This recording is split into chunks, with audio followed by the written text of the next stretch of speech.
if we are going to begin a path by which we start to reduce that suffering, by which we find deeper connection, by which we study and practice yoga connection, it starts now.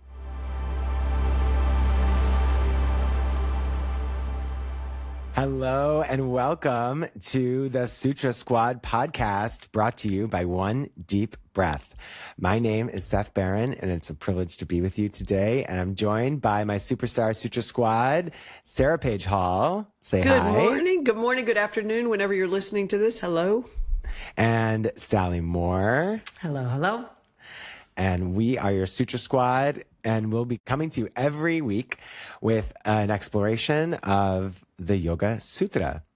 And this week, as our first episode of study, we are beginning at the beginning in the ephemeral and eternal, auspicious now. We're going to take the whole episode to look at the first verse and these first essential words of the Yoga Sutra. So as we begin every week, we're just going to check in together. What's one word to describe how you feel right now, Sally? I'm going with it. Excited. Excited. Happy. Sarah Page. Keeps coming up. Happy. I am going to say excited as well. This is an auspicious moment of many beginnings. And so it's exciting to have newness coming in. Okay, so we're looking at Yoga Sutra 1.1, which is the first verse in the first chapter. In the Yoga Sutra system, typically the citations have two numbers, and it's 1, 2, 3, 4 dot a second number. And the first number references the chapter or the pada. And the second number references the numerical verse. So like the Bhagavad Gita, like the Bible, like there's a numerical system to indicate where we are. And again, today is 1.1. And it's three incredibly simple and incredibly rich words that we're going to explore today. Atha Yoga Anushasanam. And I'll chant the sutra a few times through. I'll say a one om and then I'll chant it. And just notice when I chant it, there's an interesting pronunciation that happens when the three words are put together. And we'll talk about that in just a moment. But right now, maybe you could just notice how you're sitting and find a little bit of length in your spine. If you are so able, while you're listening to us, you could take a moment and close your eyes. Don't do that if you're driving a car or doing other things that require your ocular attention. But if it is possible, and if you like, you can also bring your hands together in Anjali Mudra in front of your heart and just take a moment here to notice where you are right now.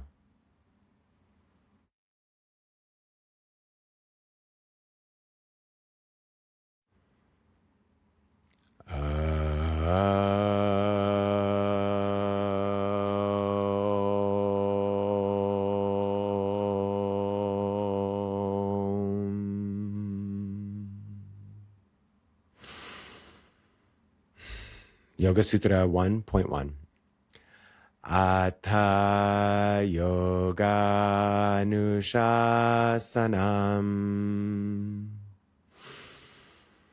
Atha Yoga Anushasanam.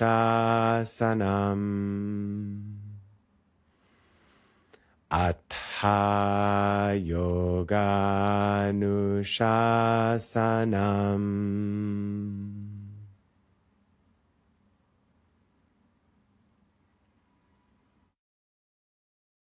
So while none of us are lifelong Sanskrit scholars, I just want to make a quick point about the fact that we are going to talk about Sanskrit on the podcast a bunch, and we know that not everybody out there is as familiar. And so a couple things. One is Sanskrit is said to be, among many things, a vibrational language, and it has an impact on us at a subconscious, like less rational level.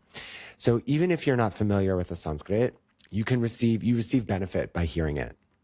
Literally, like the vibrational energy transmits across time and space. So if it feels a little foreign, please stick with us. It felt foreign for us too. And see what arises if you surrender to that just a little bit. Okay, so let's talk about these three words. Atha Yoga Anushasanam. Atha is now. And one of my favorite books that we'll reference a lot when we look at some of like the breakdown of these terms is this brilliant text inside Patanjali's words by modern master Reverend Jagannath Correa. And it's a little nerdy, but it's a really beautiful book because he is a Sanskrit scholar and grammarian and really like looks at the roots of these words in ways that really can illuminate, I think, a different depth, a real depth of meaning. And then part of our approach is that we're going to share multiple translations of these verses because there is no one like canonical single right answer. Sanskrit is also not like a literal language in the way we think of some modern languages, so that there are many, many interpretations of these verses. And part of what we want to offer in what we hope is a very radically inclusive approach to the text is different perspectives, so that each one of us, and you out there listening to us, can really feel into something personal and a personal connection to the text and a meaning that resonates with you personally. So atha, and again, a note on that pronunciation. In English, it's spelled A-T-H-A, and in Sanskrit, the H letters that are written as H are pronounced. So this word, I think, is often, with good intentions, mispronounced as atha. And to the best of my understanding, the correct pronunciation, if I'm technical, is atha. So you pronounce the T and the H separately. So there's not like a th sound like in Seth. It's atha. The next word is yoga, a word we know, and we'll talk about a lot. And then, and so atha is a beginning, is now, is an auspicious beginning. I like this too. An interrogation or inquiry into a doubt. So there's this sense, and I'll read this little commentary from Master Correa. Atha traditionally implies an auspicious beginning, a call to attention that something important, delightful, or beneficial is about to happen. And then the word yoga. So we're going to talk about yoga a lot. Yoga means a lot of things in a lot of contexts. Yoga means to join, to yoke, to bring together. Sometimes people say yoga means connection. It means all those things. And I'm not going to go too deep on the word yoga because we're going to constantly be in inquiry around what it means to be in a practice of yoga. And then the word anushasanam. And Master Correa talks about this as instruction, direction, teaching. I like this. Knowledge imparted only after the student is ready. Command, precept, to teach what has been taught before within an existing tradition. And there's a root, anu, after, and then shasana, teaching, instructing, instructor, government, and then sas, from scripture, correct, restrain, or teach. And then Master Correa offers this. He says, here's one revealing way of translating this sutra using the roots of the word as a guide. After our previous knowledge and experience of yoga, there now arrives this auspicious time when instruction in yoga is offered with correction of misperceptions and the removal of doubt. Really fascinating. Because as a counterpoint to that, in a very classic translation by Sri Swami Satchidananda, this is translated as, now the exposition of yoga is being made. And one more that I find really interesting too is that in the Jivamukti chant book with translation and Sanskrit by Manorma and Sharon Gannon, now this is yoga as I have observed it in the natural world. So clearly, like, we're all talking about a similar theme, but you can hear that there's slightly different flavors, there's slightly different interpretations based on how you look at these incredibly essential, sparse, and rich 3 words, Atha Yoga Nushasanam. Sally and Sarah Page, are there different translations that resonated and that sort of speak to your heart? When you looked over your resources, what really landed for you? So I can share. I turn to often The Secret Power of Yoga by Nishala. Joy Devi, really been working on that first name. And her translation is, with humility and open heart and mind, we embrace the sacred study of yoga. Beautiful. With humility and open heart and mind, we embrace the sacred study of yoga. How about you, Sarah Page? Yeah, there's several, and without trying to overlap, but I do love this one too, Light on the Yoga Sutras by BKS Iyengar. Basically the same thing, obviously, but it says, with prayers for divine blessings, now begins an exposition of the sacred art of yoga. Now he goes on to say, now follows a detailed exposition of the discipline of yoga, given step by step in right order, with the proper direction for self-alignment. And I love that because it does every with the sutra. proper direction for self-alignment. Mm-hmm. But it does go in right order. And that, like we've said, the sutras mean suture, like a stitch. Yeah. And they all build on each other. So the first one is so, as Master Correa says, auspicious. Yeah, it's auspicious. There is this sense in almost every lineage and almost every tradition that I've read, there's a sense of that it's a call to now, and there's a sense of auspiciousness about that. And it's interesting. There was just it was the Jewish high holidays recently. And one of the traditions of those holidays, this just came to my mind, is to sound the shofar. And the shofar is a ram's horn that you blow into with a certain way, and it makes this like kind of sound. And the point is to call to attention. It's a calling out, like from the ancients, that this was like the blowing a conch shell or something similar. A lot of traditions, a lot of indigenous traditions have these kind of practices where there's something that calls your attention to what's happening right now. And I just thought that it's just so interesting how so many different spiritual lineages and traditions begin in this place of beginning, in a call to now. And it's part of what makes the practice of this study so fun and rich and exciting, is that like we always begin again where we are. And that doesn't mean we disregard what was, or that we it's sort of how like the beginner's mindset doesn't discard what brought us to where we are. The beginner's mindset just means that we see where we are as a beginning, and we don't let that past dictate our present and into the future. So we are always at now. It's always now. The time is now. And that sense of now is both, I find it very ephemeral. It's sort of how like in meditation practice, when you have sort of dropped in and you're just present with whatever object of attention you're working with in your practice, your breath, a candle, etc. And then you have the moment of like realizing like, ooh, I'm meditating so good right now. And then you're out. You're out. And so there's this like, sometimes getting present can feel like reaching for like a ball that we can only touch with our fingertips. And every time we the harder we reach for it, the more we end up pushing it away.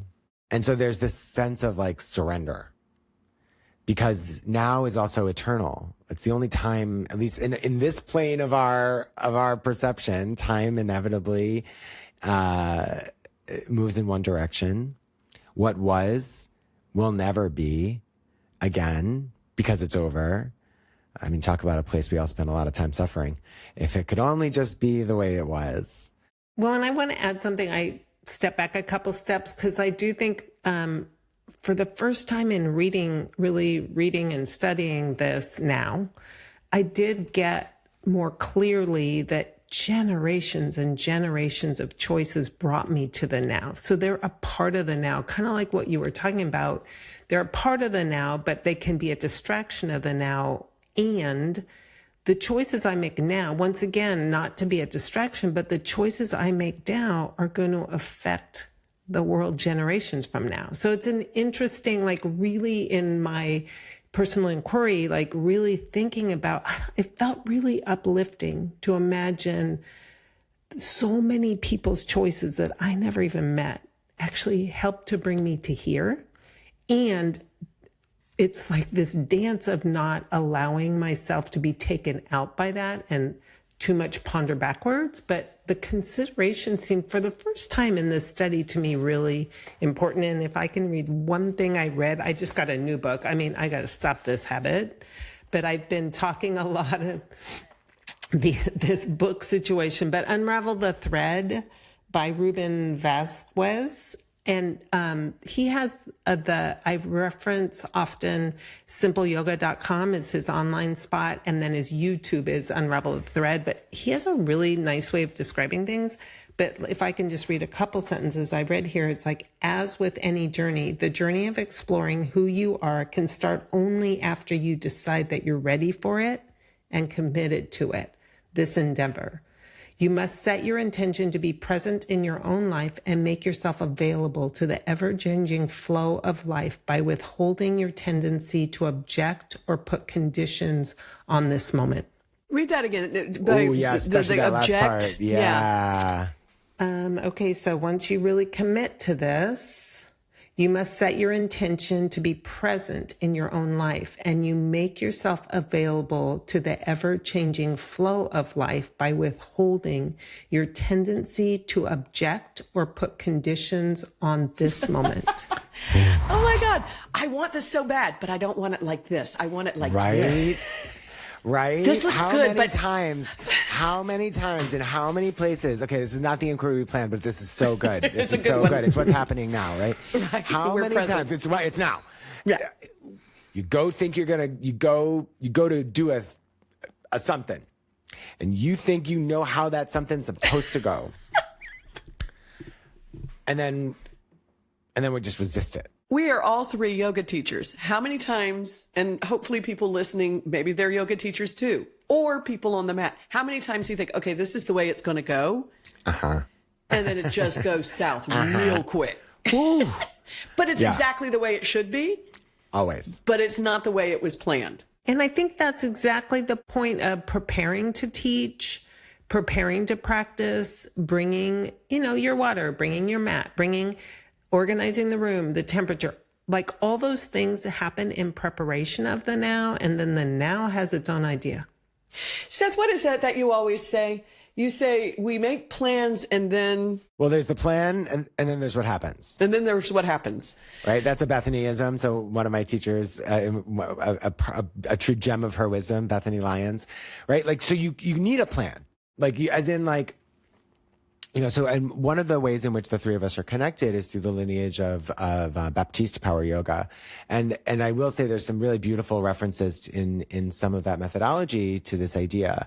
In the 10 tenets of teaching Baptiste yoga, the first, do either of you guys remember what it is? Don't do this. Don't do it. You go first. You have this quizzes. No pop quizzes. It's 6 a.m. where I am. Drop what? Fair. Drop what you know and listen. Drop what you know and listen. Your listening makes the difference, not your knowledge. That's another one.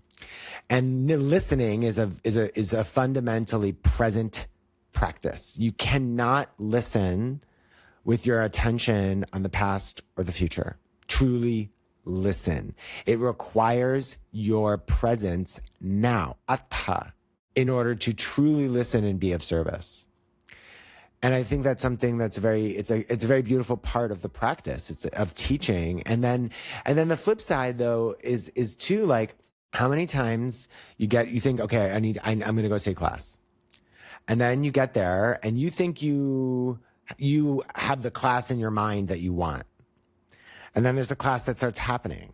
And this actually just happened to me a couple of months, like, I don't know how long ago was that class, Sarah Page.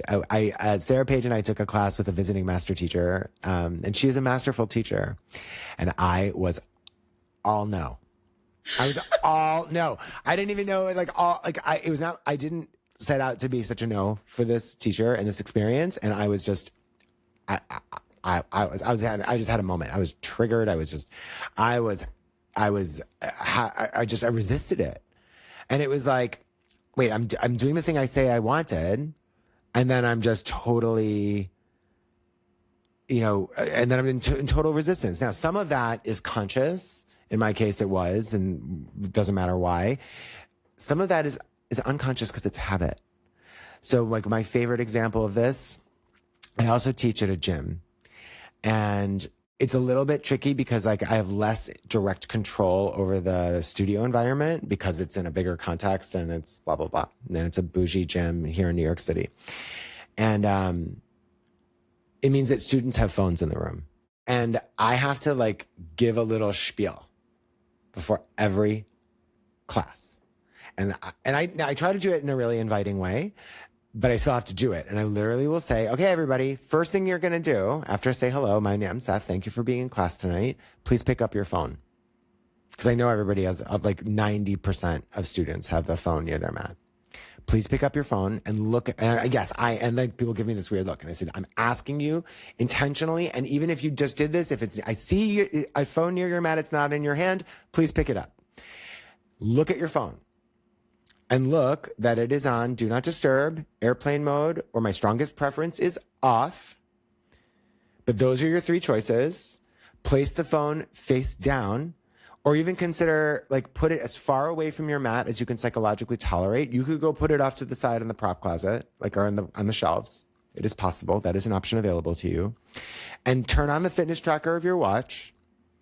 And then now we are complete on the devices. From here until end of class, no phones, no watches, because I'm really not sure about much, but you came here for yoga and like, it's not going to happen here. That I do know. So if you need to use your phone, you can leave the room. Now to end of class, no phones, no watches. Like I have to like make a stand for it. And I've had to ask people to leave. Because it's a fundamentally like there's no way you're going to convince me that you're present to what's happening right now in this room, right here in this group of people, if your experience is here. And for those of you just listening, I pick up the phone that was on my desk, which is also on airplane mode, because I don't want to be disturbed while we're recording. But like, there's no way you're going to convince me otherwise. Like, I'm not sure about much really, but I'm very sure about that. And so that's an example of like what takes us out, right? Because the phone is inevitably drawing your attention elsewhere. So let's flip that and talk a minute about like where Sally, we'll start with you. Like where somewhere in your life where you feel a connection to now? Where do you feel most present? Well, it's interesting. The first thing that comes to mind, I babysit the three of the most gorgeous in the whole world grandkids daily, pretty much. And 9 months, 2, and almost 6. And the truth is, with all of them, I got to be here now, or somebody is going to jump off the banister or put a small Lego in their mouth. Like, it's interesting where I'm forced to be really present, and it's some of the most joyful, like it is really joyful. And so then I would say the second most present place I find myself is teaching. For some reason, I feel that I mostly get out of my way teaching. I feel like I am here to be a guide, and people have paid money to come. I don't know, maybe that's something of value. And so I would say those are the places I feel most naturally present. The rest of my day, it just comes and goes. It's tough out here in the Kali Yuga. I love what you said about the kids, though. First of all, Sally has gorgeous, gorgeous, gorgeous, gorgeous grandchildren. Oh my God! So aren't those children? Those children have such luck to be born into such an auspicious position to have Sally as a grandmother. So true. And there's something amazing about kids that way. Like I'm not a parent. But I know when I see my godkids, when I see my nephew and my niece, my godkids now are getting older, so it's a little tough. They're 15 and, oh my God, she's turning 10. My nephew, my nephew is 9, and like, there's still like, he hasn't gotten old enough to be jaded yet. Like kids, especially younger than that, like it's now. It's now. And like, they know when you're distracted. When you're not giving them your full attention, they will tell you. It's an amazing honesty of feedback, right? And there's just something like really, like, I know like it's a different richness in your life when you like have time with kids like that, because it just forces a kind of presence that we don't often intentionally cultivate day to day. Well, and one other thing from the Unravel the Thread book that I mentioned before, he says, when you really want to understand something, kind and playful curiosity helps you explore with awareness. This attitude invites an open mind to consider everything without preconceived ideas. And I feel like these situations almost force that upon me. And so like, how can I bring that into moments when I don't feel forced upon? Yeah, it's that sense. It's like not childish, childlike. A childlike sense of wonder. Yeah. Sarah Paige, how about you? Where do you feel most present? First of all, you were talking about listening, active listening. And I was talking to my 93-year-old mama yesterday, and I was so humbled by her because she said, I'm practicing, and she has some dementia.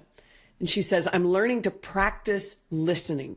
And the fact that even at this stage of her life, she has not stopped growing, she could really easily just kind of sit back, eat her chocolate covered strawberries and watch the news and everybody would be fine with that. But she is like, I'm practicing active listening. And I just got so humbled because I thought, wow, do I do that kind of presence, and it's respect. Yeah. My daughter has Down syndrome. She will not be disrespected.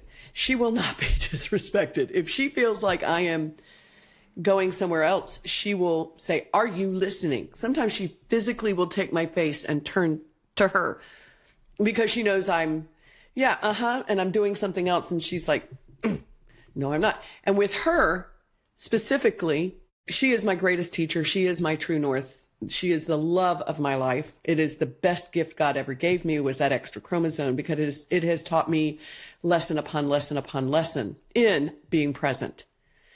Going to what you're saying, Sally, when she was young, if I wasn't present, she could have died. If I wasn't listening to things going on in her body, she had pneumonia when she was 8. She almost died because I heard what I was hearing, but I didn't act on it. And so I know now to trust that. There's nothing wrong with taking, with hearing something, seeing something, and being present in the moment around it and then acting on it. What's the worst that can happen? But not acting, not being there. I think that's something I'm learning, is not to discount the small voice in my head when I see something. I'm learning now to be present in that, not to shut it down, not to, but to hear it, see it, and go, okay, this is something, and I'm going to act on it. I love how our small voice is so often actually the big voice. Yes. You just reminded me when I was in labor with my oldest, I'll never forget, my ex-husband and I sat outside the hospital entrance because I was like, but the book says I'm going to know when it's labor. And I don't know. Like, I'm just like, okay. Same thing happened to me. The small voice, that's the big voice, was saying, no, it's happening.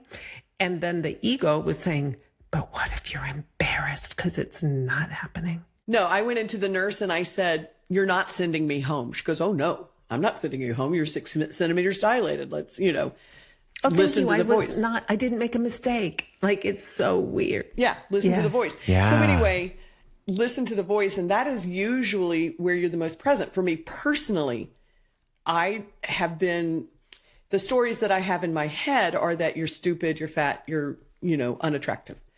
And so because the stupid part, I have dyslexia, the stupid part is really deeply ingrained. So I don't listen to what I know to be true because I've been told for a long time, don't be too loud. Don't say anything. Stop. And I'm learning to stand on my own 2 feet at 64. It never stops. To stand on my own 2 feet and say, no, no, no, no.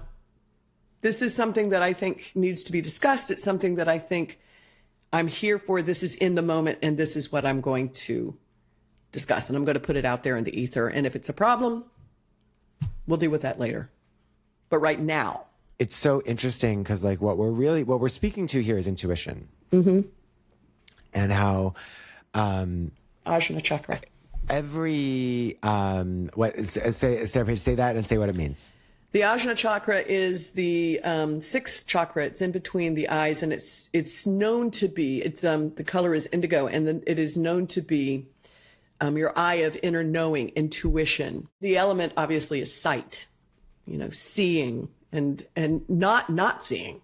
How often do we choose not to see? What's so clearly coming to me is that, and we've never taken this perspective on it, but it's so present that like intuition requires presence. And we all possess intuition. Like every single one of us is intuitive. Some of us, so it comes more accessibly to some of us than others. And most of us have been culturally entrained to disregard our intuition, because somehow it's like not real or it's not true. And a coach that I once worked with who practices teaching people to listen to their intuition described intuition, first of all, as knowing without knowing how. And she said, and the way to think of it is just that it's data. It's just data. It's just information. It doesn't have to be right or wrong, but it's there. And so often, so many of us, because like we're told to ignore it if it's somehow not like if that information doesn't feel like it's been received through through knowledge. In the Greek philosophical context, I'm going to get a little nerdy here, but I'm just going to go for it. It's the difference between episteme, which is like a fact someone shares with you that you then know to be true, that like water, the chemical composition of water is H2O, which stands for 2 atoms of hydrogen and 1 atom of oxygen. Okay, like that's an epistemological fact that I now possess. But it doesn't tell me anything about the nature of water. It does tell me something. But it's the difference between like putting your hand in a pool of water, seeing steam and seeing ice, and feeling what each of those feels like. And now you have like a Gnostic, Gnostic, or you're now having a moment of gnosis, Gnosis, which is embodied understanding. It's the understanding that is only possible and can only arise from direct experience.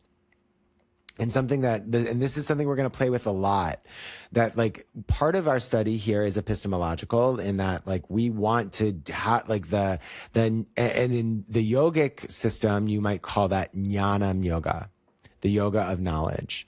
It's one of the yoga that is described to Arjuna by divine Sri Krishna in the Bhagavad Gita.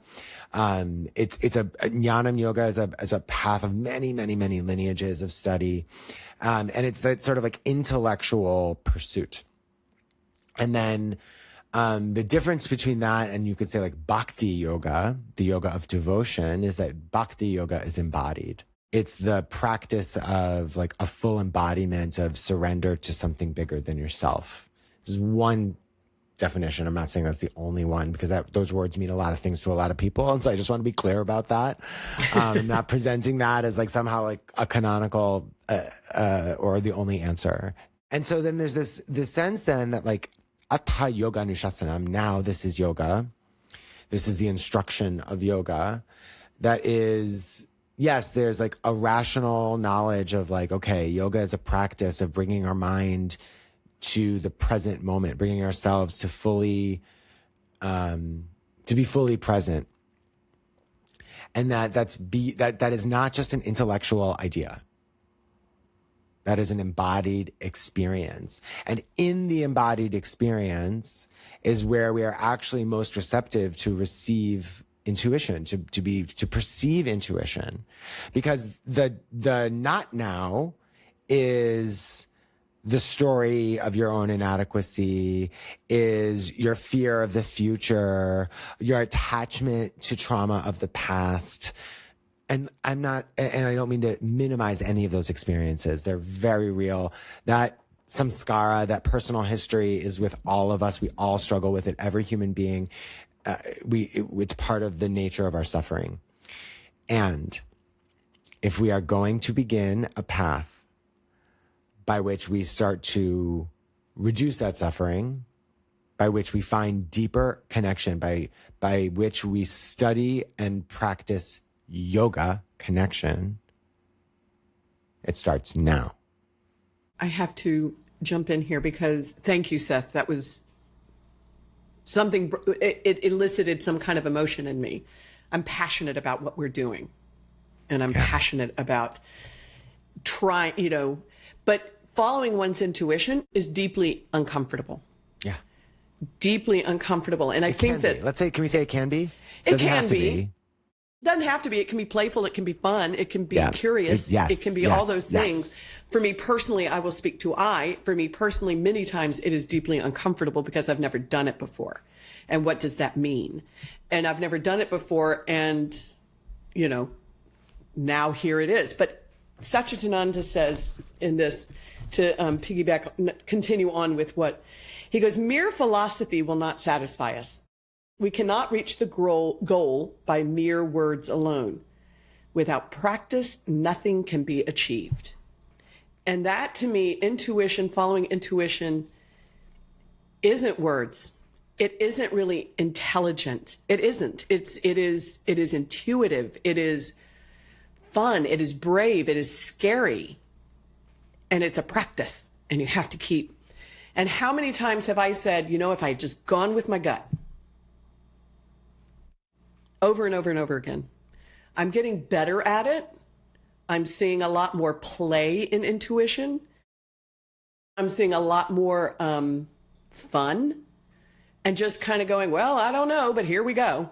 You know what I noticed? When I mess up cues in class when I'm teaching is always when I start to give the cue, and then how many people this might resonate, whether it's yoga or just insert your own experience. I see something, I'm saying something, and then I start thinking about what I'm saying. And then all of a sudden I'm like,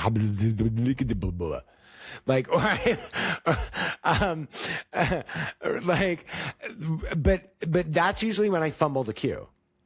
When I've thought to give the cue, and then I wonder if I should give the cue, and then I'm thinking about the words, and am I using the most appropriate words? And then it's gone. And I've, It's like what you said about meditation.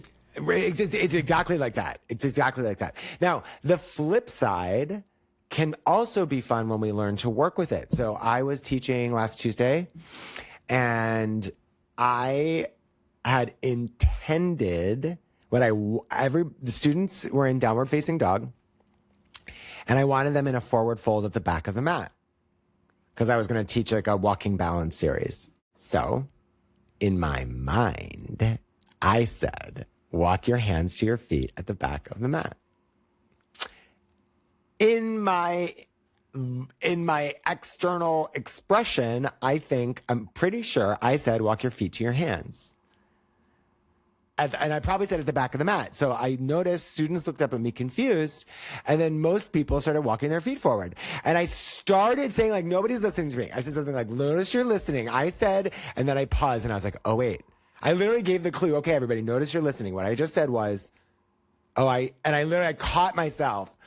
I was like, oh, wait, what I just said was walk your feet to your hands. And I really did say it that way, didn't I? And a couple of students, especially regular students, were like, yeah, I'm nodding and making yeah, you did face. And for those of you listening along, and I was like, okay, great. So now this took a minute too, as an instructor, to feel comfortable with this. There was, when I first started teaching, and for those of you newer instructors out there, this is what I'm about to describe is an ease, and the only way to get here is to just do it and fumble and mess it up and do it again, which I've done many, many, many, many, many times and will definitely do again in the future. Teachers are human too. This just in. But in that moment, what I've learned is like, now again, everybody has to find their own voice at this too, because we can't be anybody else in the studio. In my voice, I was like, oh my gosh, you teach students, thank you. For actually, you did listen to me. You did listen to me. All right, but we're going to reset it because what I wanted you to do was bring your hands to your feet at the back of the mat. So everybody come back to downward facing dog. And I went with it. I didn't make it wrong. I didn't say, oh my gosh, I'm the worst yoga teacher ever. I gave the wrong cues. I said your feet to hands when I meant hands to feet. Oh no. Like, it's not a big deal. It literally just took a moment of realization, and I processed it right out loud in the room of just saying like, oh, but like, the not listening moment was, my words are so important. How come these students aren't listening to me?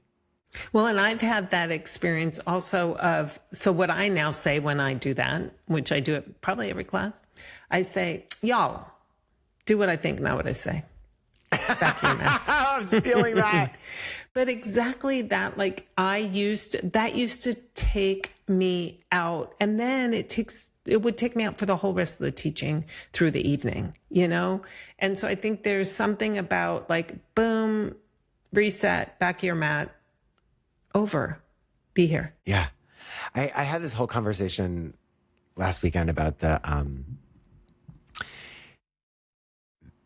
magic is in the repair, right? The magic in that moment in the studio was not that I've said, like, was not me regaling my students with the perfection of my understanding of the presence of yoga. That was not what's happening, and that's not what's needed, and that's not the tea. The magic is in the repair in that moment. Because like Sally said, I have 100% left the studio and all night just like raked myself over the coals. How did you miss that? What did you do? That student gave you a weird look. Those people, I hate you. They're never coming back. You're the worst person in the world. Sometimes my favorite clip in my mind of my own panic is from Moonstruck, when Cher comes back for breakfast, and the first moment when Olympia Dukakis says, "There's a hickey on your neck. There's a love bite on your neck." Anyway, what she eventually says is, "Your life is going down the toilet." And that sometimes plays on repeat for me. Like when I make that mistake, it's like, it's easy to catastrophize it. I can't imagine anyone out there listening knows anything about what I'm talking about, right? You make that one little mistake and your mind just gets like set on it. I fucked that up. Your life is going down the toilet. Like the whole class is just like, this class is ruined because I said hands to feet instead of feet to hands or whatever it is, right? The magic, it's the same way. Like when we show up, I'm going to use an example from a recent interaction that Sarah Page and I had. We were talking, because we were also having this conversation last week privately. Sarah Page had posted something on Instagram, and I really wanted her to like post something that looked really professional and that looked as like richly well considered as I know her to be. And I used language in a somewhat dismissive moment of just like, I was just like, and it was not the kindest thing to say. Right. And I think, like a couple days later, we saw each other in person, and you sort of, and Sarah Page said to me, like, you said it stung. Cause like, I know you love me and I know you're supporting me, but I also like love you so much that it's like your opinion matters.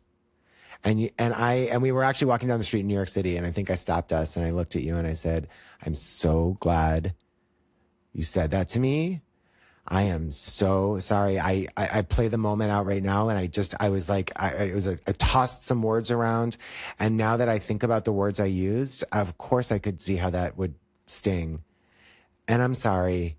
My intention is to to really stand for your greatness and just help you connect to some resources that can like show you to the depth of beauty and what I know is possible. And that's what I want for you. And that's my intention. And that would have been a much kinder way to say the exact same thing. And thank you. It's beautiful, Seth. Thank you. And so the magic was in the repair. It led us to a deeper, deeper, deeper place. It really did. Now, let's be very clear. Seth and I and Sally, all three of us are dear friends. I could say to any one of you, I need to clear this up because I don't think it's the way. And I would hope that you would say it to me too in the moment. And at the same time, also someone could say, wow, that stung a little bit. Like the conversation is the practice, right? There's one other thing that fits with this so beautifully in my new book here, Unravel the Thread. The practice, and I keep practice. It's practice. It's not perfect. We are always, the minute we think we got it, I say beware. But it says the practice in yoga is practicing presence. Remember, you have a variety of options to keep coming back to the present moment. Oh, wait, remember you have a variety of options to come back to keep coming back to the present. Yeah. And without the conversation that I can actually feel in my heart that you guys had in the streets of New York, there would have been this rumbling background, unpresent, brought present, but it sounds like the way you've shared this and the way I saw Sarah Page emotionally react to the moment, like it was a cleansing, clearing moment so there could be more clarity right now.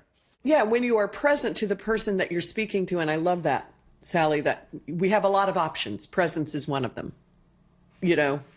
And when I look at Seth and I made a conscious decision to say, I love this man so much and I want to continue this friendship, but I have something and it hurts a little bit. It's a little bit. Now, a year ago, I probably wouldn't have even done it. A year ago, the story in my head would have been, oh, he's going to think I'm being stupid. He's going to think I'm overreacting. But I wasn't, because it was me. And if it hurts me, big, small, whatever, go to the person so that we can go now into the repair, like you said, and into growth and into greatness. And that's what presence leads us to, is greatness. And if we really pull all this apart, this is so fascinating. Because this is what we can do when we really put this practice of presence into action. It is all true that, like, Sarah Page, whatever I say, like, there's a psychological process within you, within me, within Sally, within every single one of us that, like, lets those words in a way that can be hurtful. And that's on us, right? Like, what in me feels stung? What in me is having this reaction? And it is true that you get to ask for support and presence with. So that, like, because you didn't villainize me when you gave me that moment of feedback too. You didn't come to me with, you belittled me and you did this and you did that. And because, like, that's part of this practice too, which is like, okay, Seth said something hurtful. And so I'm not suggesting that, like, I think sometimes in some self-helpy kind of spaces, it can, in terms of, like, talking about personal accountability for our emotional experience, which is super real. It is also true that you get to say to somebody, hey, that was shitty. Both of these things are equally true, right? I think there's, like, this bypass of, like, well, no one can make you feel anything. You're responsible for your own feelings. And, like, there is truth there. 100%. Like, somebody being mean to me doesn't mean I get to go and be mean to other people because somebody was mean to me, and my response is just like, well, somebody's mean to me. And when I said that, that statement because I really love this, and I'm trying to live this, that, like, the magic is in the repair, is the moment of deep listening that starts by saying, okay, well, like, something, this hurt, and I have to acknowledge that and own that experience. and I can share it and speak to it from my own experience. I had this experience of your words, not you said this, you did that. I had this experience. I'm going to reflect that back to you. And then the recipient, right? I had the choice to say to Sarah Page, like, don't be so sensitive. Like, I just was saying something quick. Like, come on, babe. You know, I love you. Let's go. Right. But, and there are times when you need to say to a dear friend, like, girl, get to step in. It's cool. Come on, mama. And that moment of repair, it's small, right? But it's like, it's when you notice your mind wanders in meditation and you come back. And so sometimes in the many practices, the instruction given is that the practice is actually in the return, right? Think about this dance of meditation practices and attention. It happens everywhere. And you'll start to, and if you really start to like notice this, dear listeners, like you will see this everywhere in your life. You set out to do a thing, you start doing the thing, your mind wanders away from the thing. Then you notice that your mind has wandered and you say, oh, cool. Okay. But I'm here to do the thing. So I'm going to go back to the thing. That's the moment of practice. The self-awareness. Like, so if I just say this in like meditation is a very easy, straightforward example here. I sit down to meditate. I'm going to choose my breath as the object of my meditation, as the placement of my attention. And I'm just going to follow the physical sensation of breathing in and breathing out. I hear a sound. Oh, my dog's walking around behind me. Oh, Mitch, did that food order go through for him? Because like I need to, and then all of a sudden, right? Oh, I've got to take him upstate. My mom loved that thing. And I remember when I made those cookies for my mom. And then all of a sudden I'm like making cookies for my mom in my mind when I had set out to meditate. I'm human and it happens. And then there's the moment I realize, oh wait, I'm not paying attention to my breath. I'm thinking about something that happened when I was 6. I'm not 6. And so then I say, okay, back to the breath. And so it's the same magic. The magic is in the repair. The practice is in the return. That's the practice. And that's what Satchitananda says in the very first thing. Without practice, nothing can be achieved. Exactly. So we could talk about this now all day, but I just realized how long we've been talking about this sense of now, and we're trying to keep these episodes around an hour or so. And every week as we wrap up our conversation, we are going to offer an inquiry so that you can stay in some thought and you can journal on this. You can just sort of tuck it away in your heart. You could write it down on a little piece of paper next to your computer screen, however it is useful to you. But we want to just make an offering for your own continued contemplation. So Sarah Page, what is an inquiry that you would pose for this week for our listeners? It was something else until we got into the discussion. So now where it is my favorite chant is the Loka Somasta Sukhino Bhavantu. May all beings everywhere. Let's use the Sanskrit and then use the whole translation. So well, I have my own translation, so may all beings. Then I'll offer the Jivamukti translation because it's often in that lineage of practice. The Sanskrit is Loka Samastha Sukhino Bhavantu, and it means may all beings everywhere be happy and free. May the thoughts, words, and actions of my life contribute in some way to the happiness and freedom of all beings everywhere. And then what I say, because I can't remember it, or I could, I guess I choose not to, is I say, may all beings everywhere be happy and free and loved and cared for and fed and housed and warm. And may our thoughts, our words, our deeds, our actions be a contribution to making that a reality. But I want us to think about an inquiry. May all beings, the ones that you don't like so much, the ones that are difficult. So where is that person that triggers you, that thing, that whatever, that you are not giving attention to, that you are not listening to? Who is that? What is it? And can you step into that discomfort, be in the now and active listen to whom or whatever that is, not for them necessarily, but for you. Yeah. Step into that discomfort and listen and be present to that person. Maybe you'll figure something out about what the situation is that you'd never considered before, because for me personally, I'm stuck in my rightness. I'm stuck in my story of right.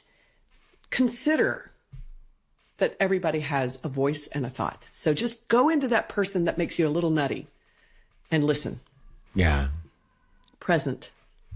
Loka Somasta. Sally, how about you? So I have where my life is my working so hard to get it right, interfering with the present moment. Is it getting in the way of my growth and my vitality in the now? Wait, I'm gonna double tap that for a second. Where does getting it right, or where does my concern for getting it right get in the way of being present? And then where or how can I cultivate curiosity in my daily activities? And am I willing to live my life boldly right now? Yeah, I mean, in the same vein, I would just offer, like, where do you feel flow? Flow state is often a term that people feel very comfortable with describing as a sense of presence and sustained presence. Yeah, where do you feel flow? And just, it's really interesting to sort of just go throughout your week. And you can't, again, it's one of those things like, I will have flow state now. Doesn't work. It just doesn't work. I've tried. So the question is to be able to notice it. And again, and there's a lightness to that. In the same way I was describing too, it's like when you're meditating and you drop in and then you're like, ooh, I'm meditating so good right now, you guys. Like, I am like meditating so good right now. And then you're back out, then you're out. So there's a lightness to the touch here, which is just like, ooh, flow state. Yeah. Like, just notice it. Like, just touch it. Like, just touch it a little bit. And so you can stay in it. Because if you get really too focused on it, it'll spin you around. So it's to just notice, like, where you feel that flow state. What are the conditions around you in which that arises? Is it on a yoga mat? Is it when you notice that you're really fully connected, your breath and the movement? That's a very beautiful and very simple, accessible, embodied way to get to flow state. And something for you yogis out there on a yoga mat is to notice if you are really fully committed to that connection of breath and movement, right? Are you taking the full inhalation to fully express that pose and the full exhalation to fully express the next pose? Or, so here's like a really easy one. Low plank, chaturanga dandasana, is very challenging. In its most integrated expression, your shoulders are at the same level as your elbows, which is actually harder than sinking lower because it requires more specific control. Your legs are very engaged. Your body moves in like one plane of motion to descend. You're on the tips of your toes. It is a very challenging pose. And something I see very often is students like sort of do it. And they're already in the next pose in the sequence is very traditionally is upward facing dog, Urdhva Mukha Svanasana. And very often what you see is students just rush from one to the next, right? And so I challenge myself all the time, like, okay, complete this exhalation, complete the pose, like find that moment of pause in the chaturanga. Hard, but it's a great metaphor, I find. So like my inquiry would just be to, like, again, notice, like, where do you feel that sense of flow? And then quickly, we also are going to offer everybody a teaching tip. And as Sally said before, the best teacher is the one on your mat. So consider that whether or not you are offering formally asana instruction, or you are a student, or you're just out here living in the world, like you're a teacher to somebody. So consider a teaching tip as something you could offer for yourself and others. Sarah Page, what is one teaching tip centered around this idea that you want to offer for teachers to consider this week? Well, something that I often say, and I know y'all often say as well, is it's yoga practice, not yoga perfect. And since we talk so much about practice, consider teaching a mini workshop in the middle of class. You see people maybe struggling in crow. Take a second, know who your student is that will be happy. Like if Seth was in my class, if Seth was in my class, I would ask him quietly, do you mind demoing this for me? 30 seconds. It takes 30 seconds. Okay, everybody take a step back. Look in, and about crow time, people are like, oh, thank God I can sit down for a second. And then have a mini workshop. Take that time and remind people, crow starts when you put your knees on the triceps. I ask for everybody to at least put your knees on the triceps instead of coming into malasana or coming into forearm plank. Those are ways to deflect from what is uncomfortable and what is being asked of right now. So I often teach mini workshops, 30 seconds. It's invaluable. And I have break gotten something down. Yeah. Break it down like you just did with chaturanga. Yeah. Okay, hold. This is how the pose goes. Be present. Watch your students. See where they're struggling. Consider practicing what you think is very easy, but might not be. Yeah, I love that, especially to pick a pose that you're going to teach a lot, and that so many students, if they've never done a teacher training, another one for me is get your thighs off the ground in upward facing dog. Untuck the toes and upward facing dog. Roll over the toes. Roll over the toes. Even if the rollover is tough, because that took me years, but even if you can't get them rolling over, you can get everybody in the room to lengthen their toes to the back of the room and press the tops of their feet down so much their thighs lift off the mat, even a millimeter. Yeah. Game changer. Agree. So, these are very simple ways to really, I think, sharpen teaching as opposed to reciting. Yeah, love it. So good. Sally, what's a teaching tip from you? I'm going to go with ground down the four corners of your feet, like standing on the foundations of generations of people before you, we stand on the power of the past and we move into the growth of right now. So that's what. Atha. As Bethany says, get your feet, get your life. And it's true. It's so true. It's such a great reminder for asana instructors. You want to get into all the stuff and your big toe ball mound, your pinky toe ball mound, your outer ankle, your inner ankle. Every time. We could nerd out to this for hours. Okay, so I will offer one more. One of my favorite practices to generate presence is breath. And there's a reason that breath is such a common object of meditation in both spiritual and non-spiritual meditation practices or lineages, even though they all have, those are it has roots in spiritual practice. So all the mindfulness devotees out there, if that's how you come to it and that's what your experience of it is, and that's beautiful and there's nothing wrong with that at all. And breath and mindfulness meditation practice is a very common object of attention.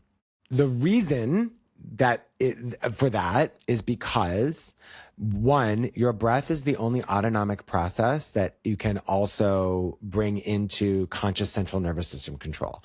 So not to be too nerdy about that, autonomic process are the things your body does that without your attention. Your heart's beating, your breath. I just took a breath right there. I didn't think about how I was breathing, right? It just happens. Your eyes blink. Those are all autonomic practices. But your central nervous system is your actual direct agency. I'm choosing to lift my hand up and put it down. We are all capable of bringing our breath into conscious control. Your breath only exists and only occurs in the present moment. Telling a room of students get present is useless. That is an epistemological idea that that doesn't mean anything. Especially if you don't have a deep embodied practice and you don't and I say this with love for so many people out there, but they just have never been exposed to these ideas. And so telling someone who has no contemplative practice, who that doesn't think about this stuff on the daily, okay, get present. You're going to just get a blank stare back. And even you could expound on the virtues of this philosophy and yogic wisdom and you just say, get present. If it's all just an idea, that's not it. Yoga is an embodied practice. And so by saying to people, make a ruthless demand of your own attention to be obsessed with the physical experience of your breath right now. This one that's happening, this inhalation and this exhalation. What will arise is presence. And I've found that when I make that introduction, then I can go so many places in practice. Notice, are you fully completing one piece of the breath with the pose before you go to the next thing? But when you start people in that moment of breath and presence with breath, then you can unlock a lot more, like that little moment of pause in chaturanga or whatever it is. But the breath is, it's also something that is accessible to every single student in the room. and again, I know there's a little, maybe that might be a little ableist around people who have other breathing issues. But if you're walking into an asana studio, you probably don't have have assistive breath equipment with you. Like, I'm going to go with that. Like, and for every single student of asana, it is accessible, and it is a path that is totally non-dogmatic. It is not theoretical. It is entirely in action and is available and it always works. I mean, there's a reason that Buddhists and many people in many lineages have like concentrated on breath for thousands and thousands and thousands of years. So I'm not claiming that as my own by any means. I'm saying I find it very useful. And when it comes to thinking about how you teach around this idea of Atha Yoga Anushasanam, of now is yoga, it's a very effective tool. This has been such an enlivening conversation, and I just want to thank you, Sarah Page, and you, Sally, for being here on the Sutra Squad with me. There's no squad without the squad. If you found any benefit, if you took any meaning from this conversation, please consider subscribing to us on the podcast platform of your choice. Leave us a review. Really helps people find what we're trying to do.